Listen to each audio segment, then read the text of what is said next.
Buongiorno! Finalmente inizia la terza puntata di questa terza stagione, ovviamente firmata Diversamente Sardi. Bene, oggi ci troviamo ad Orgali in provincia di Nuoro e più precisamente siamo nella valle del Rio Isalle e siamo prontissimi per andare a visitare una delle tombe dei giganti più importanti della Sardegna a detto degli specialisti. Rimanete lì dove siete, mi raccomando, iscrivetevi al canale YouTube, seguiteci sulle pagine Instagram e Facebook, perché a breve vedremo la tomba dei giganti di Sena e Thomas! Andiamo! S'il vous plaît, monsieur. Ciao, io vado a pranzo, ciao.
Bene, dopo aver lasciato la strada provinciale 38 e aver camminato per qualche centinaio di metri in questa rigogliosa vegetazione, ci è apparsa finalmente questa tomba dei giganti, Sena e Thomas, veramente spettacolare.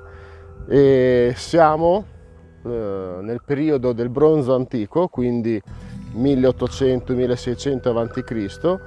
e a detta di diversi esperti questo è uno dei monumenti funerari più importanti di tutta la Sardegna.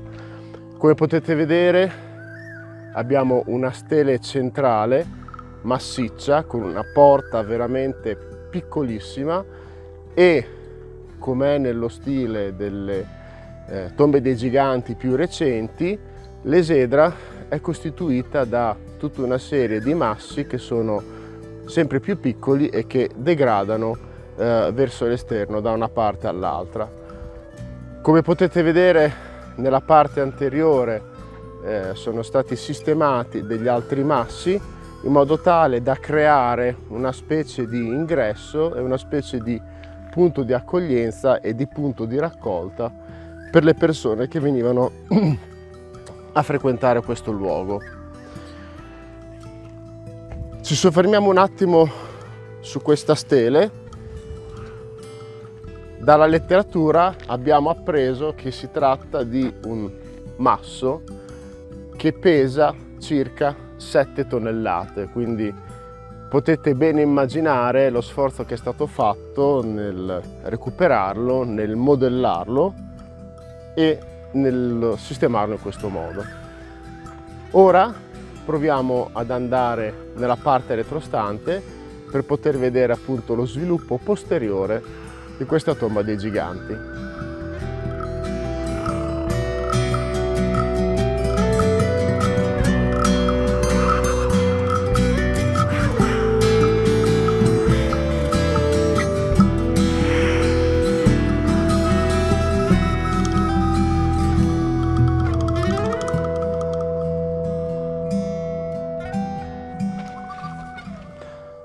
Perfetto, ora ci troviamo nella parte retrostante della stele.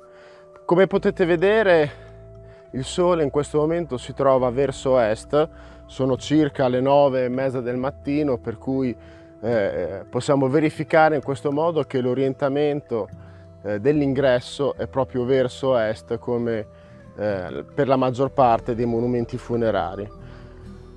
Dalla piccola porticina che abbiamo visto prima, appunto, si può accedere in modo abbastanza scomodo al corridoio funerario, che, come potete vedere, presenta una prima parte scoperta e poi presenta 5 dolmen che sono stati appunto collocati uno dietro l'altro a formare il corridoio funerario. Ora proviamo ad accedervi.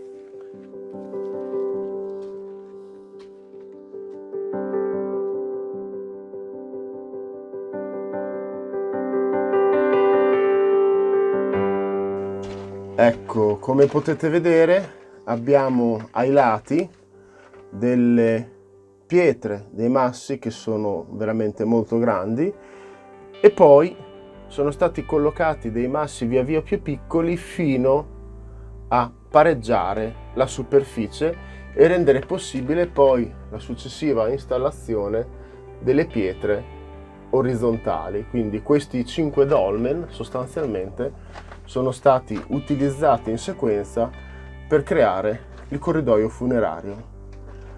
L'impressione che abbiamo è veramente un'impressione di maestosità e di un luogo veramente utilizzato per i riti funerari.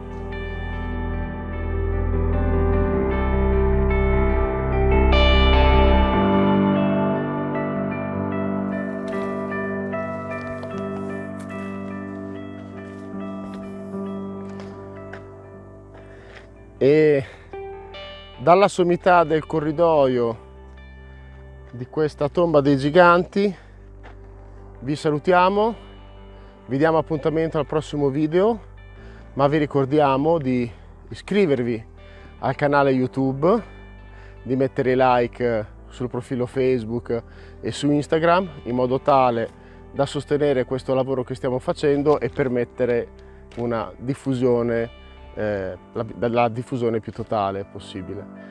Grazie e alla prossima, ciao!